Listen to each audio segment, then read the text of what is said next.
PM क्यों नहीं बनाया उसको? जिन्ना को क्यों बनाते पीएम? गोडसे जिंदाबाद मैं बोलूंगा, क्योंकि गोडसे की वजह से हम गांधी की वजह से आज है ना कम हो गए हम। हिंदू में 3 हो रहे, 2 हो रहे, ये 12 हो रहे। अरे हमारी मर्जी, हम 15 करेंगे, तुमको क्या दिक्कत है? एक बेटा सेवा कर लेता है, एक मर गया, दूसरा मर गया, तीसरा भाग गया, चौथा गया, 5वां बच्चा जो अपनी माँ को रख लेता। आपके में विधवा आश्रम नहीं होते, आपके में अनाथालय नहीं होते। अनाथालय चलाएंगे कैसे? अपने बच्चे नहीं पलते, काफिरों से भीख मांगने भेज देते हो। तो गांधी जी ने गांधी जी ने मुसलमानों के लिए बुरा करके चले गए।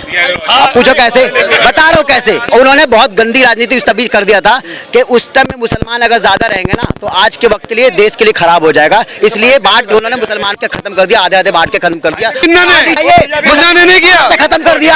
आज हमारी आबादी 50 करोड़ होती, जिन्ना ने 50 करोड़ मुसलमान की आबादी होती। ये गांधी जी ने हमारे मुसलमान के साथ उसको काटा है, ठीक है। नहीं तो आज 50 करोड़ दिया, आज कमजोर जो कर दिया हमें, आज कमजोर है, उन्हीं की वजह से कमजोर है भाई। ये तो शुक्र करो कि उन्होंने बांट दिया। आज ये 50 करोड़ होते तो हम 150 करोड़ से ज्यादा छाप गए होते। हिंदुओं को जो वहाँ पे मारा गया, धर्म रूपांतरण कराया गया ना, किसी के बाप की हिम्मत नहीं थी करा देता। जो अफगानिस्तान में सिखों का धर्म रूपांतरण कराया गया, मारा गया ना हमारे अफगानिस्तान के अंदर, किसी की औकात नहीं थी हिंदू और सिखों के साथ ऐसा करते। जो बांग्लादेश में आज हिंदुओं को मारा जा रहा है, आबरूएं लूटी जा रही है, किसी की औकात नहीं थी। ये तो तुम जिस गांधी को आज बुरा कह रहे हो, कल तो तुम्हारे पूर्वज जो थे उनकी आरतियां उतारा करते थे। जिस वक्त बंटवारा हुआ था ना, जिस वक्त बंटवारा हुआ था, तो बंटवारा वाले दिन जो पाकिस्तान जा रहे थे ना, उनको जाने वाले तक को मारा है मुसलमानों। भैया जिन्ना के घर पर दरवाजे पे 9-17 बार गए हैं गांधी जी। एक बात बोलिए, बंटवारा मत कर, बंटवारा मत कर, जो तुझे चाहिए दरवाजा तक नहीं खोला जिन्ना ने। उसी दोनों ने किया ना मिलके, जिन्ना ने और गांधी जी ने। गांधी ने रोका नहीं, मारा। जिन्ना कह रहा है मुसलमान हिंदू एक साथ रह नहीं सकते। पीएम क्यों नहीं बनाया उसको? जिन्ना को क्यों बनाते पीएम? और मर गए थे, क्यों नहीं पीएम बनाते उसको? तो पीएम ना बनाते उनको ठीक है। पाकिस्तान क्यों दिया? फिर नहीं देते। जिन्ना को मारा, एक बार जिन्ना को मारा क्यों नहीं? मंत्री एक मुस्लिम को बना दिया तो उसने अकबर, बीरबल, हुमायूं और इनको सबको महान बता दिया, औरंगजेब को। अगर प्रधानमंत्री बना देते तो हमारे को तो लगता है हिस्ट्री से गायब ही हो जाते। हमारे जितने भी स्वतंत्रता सेनानी हुए, महाराणा प्रताप, छत्रपति शिवाजी, संभाजी, उसकी भाई हर कोई, सरदार पटेल भी पीएम बनना चाहता था। गांधी ने मना किया कि नहीं बनना, सरेंडर कर दिया। आप अंग्रेज को मार सकते हो, सबको भगा सकते हो, क्या जिन्ना को नहीं मार सकते थे? क्या अपने को मारा जाता है क्या? क्यों नहीं मरवाया जिन्ना को आपने?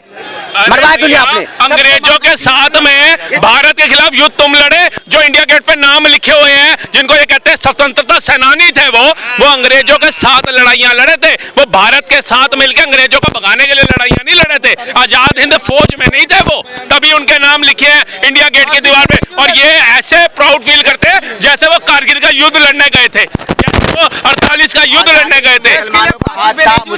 देश को लिया, फिर साथ रहते सिखों ने नहीं लिया, बौद्धों ने नहीं लिया, जैनियों ने नहीं लिया, किसी ने नहीं लिया। पाकिस्तान में पंजाबी नहीं है? पाकिस्तान में पंजाबी नहीं है? कहाँ रह गए? इतने हैं पंजाबी, पाकिस्तानी। हमारा पंजाब था, वो हमारा पश्चिम पंजाब था जो छीन लिया तुमने, और हमारे लिए आजीवन वो पंजाब ही रहेगा। सरहदें तुमने बांटी हैं। हम जब वहां से निकले, हमारे बुजुर्ग निकले, तो वो पंजाब था, वो पाकिस्तान घोषित। ये कह रहे पाकिस्तान पाकिस्तान, मैं कह रहा हूँ पाकिस्तान बहुत अच्छा था, सब कुछ हो गया। आज हिंदुओं की आबादी वहाँ कितनी है? नहीं बनना, पाकिस्तान बनना ही नहीं चाहिए था। क्यों बना? ये अपने बुजुर्गों को कोसो घर में जाके, जिन्होंने समर्थन किया था पाकिस्तान का, जिन्होंने वोट दिया था।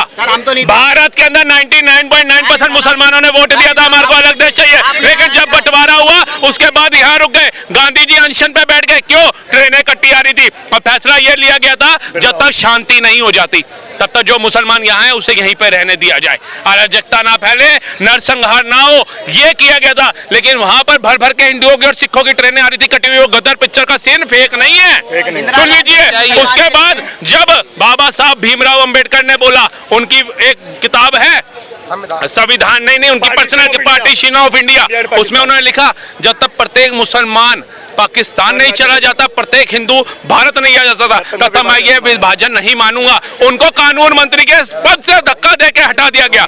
जब वो इलेक्शन लड़े कि मैं पार्लियामेंट में अपनी आवाज उठाऊंगा, 3 बार पंडित जवाहरलाल नेहरू 2 या 3 बार उनके खिलाफ खड़े हो गए, उनको पार्लियामेंट नहीं जाने दिया। और आज उन्हीं बाबा साहब के संविधान को लेकर के ये चलते हैं।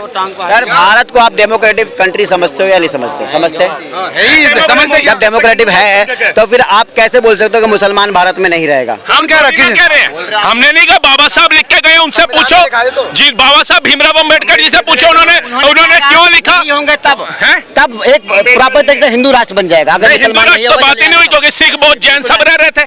हिंदू राष्ट्र तो है ही है। आजादी की लड़ाई सबने मिलकर लड़ी, लेकिन जिन्ना ने प्रधानमंत्री बनने के लिए इस देश के टुकड़े कर दिए। जिन्ना की भी की गलती है और गांधी जी की भी गलती नहीं है, नेहरू जी की भी गलती है, जो भी थे वहाँ पर उनकी गलती थी। बिल्कुल गांधी जी 17 बार उसके घर पर चौखट में गए, उसने खोला नहीं। और जिन्ना ने कहा था मैंने एक टाइपराइटर से पाकिस्तान ले लिया। जिन्ना को मार क्यों नहीं दिया? किसको? जिन्ना को मार देते बंटवारा नहीं होता। पूछ रहे हो? जिन्ना को मारता इस देश में आग लग जाती। क्यों कैसे इस देश अरे इतने लोग तो मरे थे ना, बंटवारा में भी तो लोग रात रात कटे हैं ना, कितने लाखों लोग कटे थे ना। कीमत नहीं होती। कोई कीमत आपको नहीं पता है। है नथुराम गोडसे को महान क्यों कहते हैं? सुनो, आप पता है नथुराम गोडसे को महान क्यों कहते हैं? अब समझ आ गई? आज जिस गांधी का तुम विरोध कर रहे हो ना, उसी गोडसे जी ने ये चीज कहा था। उन्होंने ये चीज बोलूंगा गोडसे जिंदाबाद, गोडसे जिंदाबाद मैं बोलूंगा, क्योंकि गोडसे की वजह से हम, गांधी की वजह से आज है ना कम हो गए हम, गांधी की वजह से मुसलमान कम हो गए यहाँ पर। कहाँ हो गए? अभी भी कम हो गए, कम है ना, माइनॉरिटी में है, माइनॉरिटी में है ना, हम है ना। माइनॉरिटी में सिख हैं, माइनॉरिटी सिखों की होनी चाहिए। ये जबरदस्ती का थप्पा लिया है। बौद्ध कितने हैं, जैन कितने हैं, सिख कितने हैं, ईसाई कितने हैं? 2-3% और ये कितने? 15। हिंदू में 3 हो रहे, 2 हो रहे, ये 12 हो रहे। फिर अरे हमारी मर्जी, हम 15 करेंगे, तुमको क्या दिक्कत है? 20 करेंगे। क्यों मांग रहे हो? 15 बच्चे करोगे? आप कह रहे हो बीजेपी की सरकार में वो नहीं है, रोजगार नहीं है, रोजगार नहीं है। आप कह रहे हो मांगते भाई, सबके लिए मांगते हो। सुनो, जिसके अंदर एबिलिटी है वो बंदा कमा के खा सकता है। रिक्शा चला है, बैटरी रिक्शा चला है, कुछ भी चला है। वो तो चलाना ही नहीं ना भैया। आपने कितने मुसलमान के घर में जाके खाना दिया है? मैंने आपने इसमें किसने जाके मैंने दिया? किस रीजन नहीं पे? नहीं, क्यों नहीं दिया? जो आवाज दिया जा रहा है उनमें इनका योगदान है, टैक्स पेयर है। मेरी फैक्ट्री में 30 मुसलमान खा रहे हैं, तो काम घर करके चल रहा है मेरा। काम को नहीं खा रहा है ना? बिना मैं तो बोनस भी देता हूँ दिवाली में 5-5 हजार। काम कर रहा है तभी तो दे रहा ना, फ्री में जाके दिया है क्या आपने? नहीं, फ्री में तो कोई किसी को क्यों नहीं नहीं दिया भाई? हैं? आप टैक्स पेयर है ना? टैक्स पेयर है तो भाई। आप जो आवाज दिया जा रहा है मोदी जी के द्वारा, वो आपके टैक्स के पैसे का जा रहा है। नल से जल लगाया जा रहा है, आपके टैक्स का जा रहा है। ज्यादा बच्चे हैं, आपको बताओ, हमारे घर में 4 बच्चे होते हैं ना, तो माँ बाप की कोई ना कोई एक बंदा सेवा कर लेता है। एक बेटा सेवा कर लेता है, एक मर गया, दूसरा मर गया, तीसरा भाग गया, चौथा गया, 5वां बच्चा जो ना अपनी माँ को रख लेता। वो सुनो सुनो सुनो सुनो सुनो सुनो सुनो सुनो वो वृद्धाश्रम में अपनी माँ को नहीं भेजता। वृद्धाश्रम जो ना, मुसलमान में वृद्धाश्रम नहीं है, मुसलमान में वृद्धाश्रम नहीं है। 15 बच्चे होने के बाद मुसलमान में वृद्धाश्रम नहीं है। इतना मेरे को घमंड है कि मुसलमान नहीं है। करता हुआ दिखेगा नहीं मुसलमान, कोई बात हिंदुओं में वृद्धाश्रम आपके लिए में इसलिए नहीं है क्योंकि आपके यहाँ पे धर्म का कार्य नहीं होता कोई भी।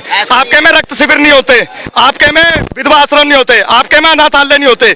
अनाथालय चलाएंगे कैसे? अपने बच्चे नहीं पलते, काफिरों से भीख मांगने भेज देते हो। भेजते नहीं भेजते? भीख मांगते? अभी रुक जाओ। भीख मांगा है? भीख मांगने रोड के बाहर हर रोड पे हर भिखारी मुसलमान ही होता जाता है। भीख नहीं मांगते? अभी सऊदी अरब से मुसलमान भगाए हैं, अभी सऊदी अरब से मुसलमान भगाए हैं भीख मांगते हुए। तभी ठीक है, और उन्होंने बैन कर दिया मुसलमान। उन्होंने हज यात्रा के ऊपर रोक लगा दी है। इस सच्चाई को ठुकराया नहीं ये जा सकता। सच्चाई है। मांगना क्या बुराई है क्या? क्या बुराई नहीं है क्या?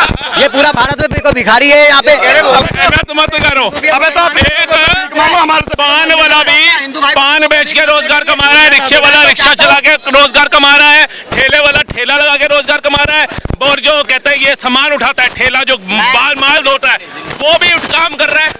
आप भी अपना ये कैमरा और माइक लेकर के अपना रोजगार ढूंढ रहे हैं। मैं एक चीज बोलूंगा, म्युनिसिपल कॉर्पोरेशन को एक बात बोलूंगा कि जितने भी भिखारी हैं उनको उठाओ और उनसे काम कराओ, नाली गटर साफ करवाओ।